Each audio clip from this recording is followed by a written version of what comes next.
बोलो शंकर भगवान की। एक बार ब्रह्मा जी ने दक्ष को प्रजापति बनाया।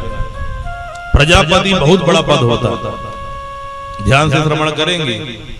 जितना सुख सुविधा एक चक्रवर्ती राजा को मिलता है, जैसे मान लीजिए प्रधानमंत्री को प्राप्त है तो सब सुरक्षा की दृष्टि से, लेकिन सुविधा भी मिला है, बड़े बड़े भवन मिले हुए हैं, हवाई जहाज यात्रा करने के लिए मिला है, XYZ प्रकार की सुरक्षा जो भी होते सब मिला हुआ है। तो सुख सुविधा भी है सुरक्षा की दृष्टि से। तो जितना सुख सुविधा एक चक्रवर्ती राजा को मिलता है, उससे 100 गुना सुख सुविधा पितरों को प्राप्त होता है। कितना? 100 गुना ज्यादा। पितरों के पास भी खूब शक्ति होती है, इसलिए हम पितरों का पूजन करते हैं, कहते हैं पितर जी कृपा करिए, हमको आशीर्वाद दीजिए, धन दीजिए, अन्न दीजिए और हमारे संतानों पर कृपा करिए, क्योंकि उनके ऊपर भी खूब शक्ति है। और जितना सुख सुविधा पितरों को मिल के पास है, उससे 100 गुना सुख सुविधा गंधर्वों को प्राप्त होता है।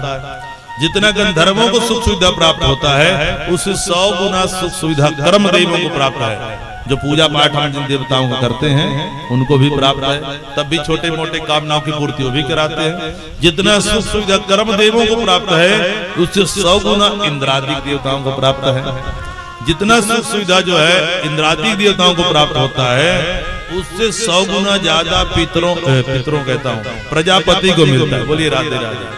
माने इंद्र से बड़ा पद है।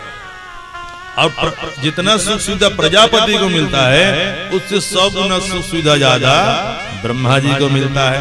तो ब्रह्मा जी से एक पद छोटा और इंद्र इत्यादि से बड़ा। तो भैया इतना बड़ा पद जब किसी को मिले तो अहंकार तो आएगा ही। देखेंगे कई बार छोटे मोटे दुर्बुद्धि जिनके अंदर रहता है, छोटी मोटी नौकरी चाकरी लग जाती है, हाँ तो अहंकार आ जाता है और बने हो नौकर। कई बार देखने को मिलता है ऐसे लोग भी, छोटे मोटे अधिकारी भी ये बने छोटे मोटे। बोलिए राधे राधे। तो ये इतना बड़ा पद, तो अहंकार तो भाई आएगा ही। इनके अंदर जो है अहंकार आ गया। और जैसे अहंकार आया, जैसे कोई मंत्री प्रधानमंत्री मुख्यमंत्री बनता है, तो उसके बनने के बाद एक पार्टी का आयोजन किया जाता है, समारोह का, जिससे हम लोग क्या कहते हैं, स्वागत समारोह। हिंदी ज्यादा समझ में इसे नहीं आता, अंग्रेजी में बोल देंगे सबको बड़ा अच्छा लगेगा। अंग्रेजी में क्या कहेंगे, वेलकम पार्टी। स्वागत समारोह का आयोजन किया गया, बड़े बड़े देवताओं को सबको आमंत्रित किया गया, भयंकर भीड़ लगी हुई है। सबके आने के बाद में जो है दक्ष का आगमन होता है। मंच में आके खड़ा हुआ, देखा सभी खड़े हो गए दक्ष को देख करके। 3 लोग खड़े नहीं हुए। कौन कौन? ब्रह्मा विष्णु और महेश। 2 को तो कुछ नहीं कहा, ब्रह्मा विष्णु, लेकिन शंकर को खड़ा नहीं देखा तो आग बबूला हो गया। ये शंकर, ये मेरा दामाद हो करके मेरा अपमान कर रहा है। क्रोध में जो है आग बबूला हो गया। अब जैसे स्वागत समारोह में भैया भाषण भी देना पड़ता है, भाषण देने की बारी आई तो इधर उधर की बात कह करके भोलेनाथ को ही अब शब्द कहने लगता है। सुखदेव जी के शब्दों में श्रवण करते हैं कि क्या कहते हैं दक्ष, श्रूयताम ब्रह्मर्षयो में सहदेवा सहाग्नया साधूनामृतो वृत्तम न ज्ञानात्र च मत्सरात्। कहते हैं सभी सभा के सदस्यों सब ध्यान लगा करके सुन लो। सहदेवा सहाग्नया, मेरी बातों को एकाग्र होकर के ध्यान होकर सुनो। कहते हैं विशिष्ट सभा में विशिष्ट व्यक्ति का ही आगमन होना चाहिए। विशिष्ट समाज में कोई एक भी असभ्य व्यक्ति आकर के बैठ जाता है तो सभा का स्वरूप भी बिगड़ जाता है। अब सब सिर घुमा घुमा के देखे, यहाँ तो सब सभ्य भैया, देवताओं की पार्टी है, यहाँ कोई असभ्य तो है नहीं। जब किसी ने कुछ नहीं कहा, सिर घुमा घुमा देख रहे, सीधा नाम लेकर दक्ष कहने लगा, अरे ये शंकर तुमको नहीं दिखाई देता? भूत प्रेतों के संग रहने वाला, मरघट का पाउडर लगाने वाला, जैसा संग वैसा रंग वैसा इसका ढंग है। सांप की माला पहनता है, बाघांबर लगाता है, मरघट का पाउडर लगाता है। अब सब तरह तरह कहना प्रारंभ कर दिया। एक ने कहा, भाई ये बताओ महाराज जी, कि जब शंकर इतना बुरा है तो अपने बेटी का ब्याह काहे किया इसके साथ, नहीं करना था। तब तो और आग बबूला हो गया, मैं इसके साथ अपनी बेटी का ब्याह कभी नहीं करने वाला था।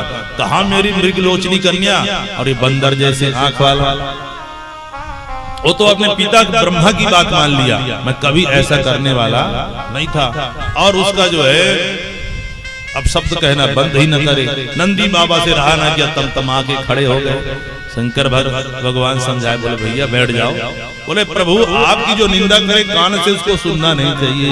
कि हरि हर निंदा सुनाई जो काना, हरि हर निंदा सुनाई जो काना, हरि हर निंदा सुनाई जो काना, हरि हर निंदा सुनाई जो काना। होई पाप गौ घात समाना, होई पाप गौ घात समाना। बोले हरि हर निंदा, हरि कहते हैं नारायण को, हर कहते हैं शंकर जी के, दोनों मिलकर बना हरिहर। हरिहर कहते हैं तो आप दोनों को नाम ले लें, बोलिए राधे राधे। बोले इनकी निंदा जो अपने कान से सुन लेता है उनको गौ हत्या का पाप लगता है, इसलिए हमने। बोले देखो भैया ससुराल में गाली तो सबको सुनना पड़ता है, अब अंतर ये है कि हम सब विवाह में सुन लेते हैं, हम विवाह के बाद भी सुन रहे हैं, चलने दो थोड़ा सा, बैठा जी। लेकिन दक्ष का जो है पारा और बढ़ते गया, अंत में शंकर जी को श्राप दे दिया, आज के बाद शंकर को किसी यज्ञ में हिस्सा न दिया जाए। तब नंदी बाबा जो है खड़े हो गए, बोले जब से तू में कर रहा है, अहंकार बता रहा है, जाओ हम तुमको श्राप देते हैं कि तुम भी में हो जाओ, मतलब बकरे का सिर तुमको लग जाए। अब इधर भृगु जी जो दाढ़ी में हाथ फेरने लगे कि तुम ससुर दमान के बीच में काहे बोले, ससुर दमान की लड़ाई से निपट लेते, तुम काहे बोले। वो भी श्राप दे दिए, भोलेनाथ की गढ़सप्पा खंडी हो जाए। अब स्वागत समारोह था लेकिन एक दूसरे को साप देने लगे, साप समारोह हो गया। भोलेनाथ सोचे अब यहाँ रुकने लायक जो है नहीं है, अपने गणों को दिए और लेकर के सब जो है अपना कैलाश पर्वत के प्रस्थान करके समारोह भी भंग हो जाता है, वहीं पे सब अपने अपने स्थान को चले गए।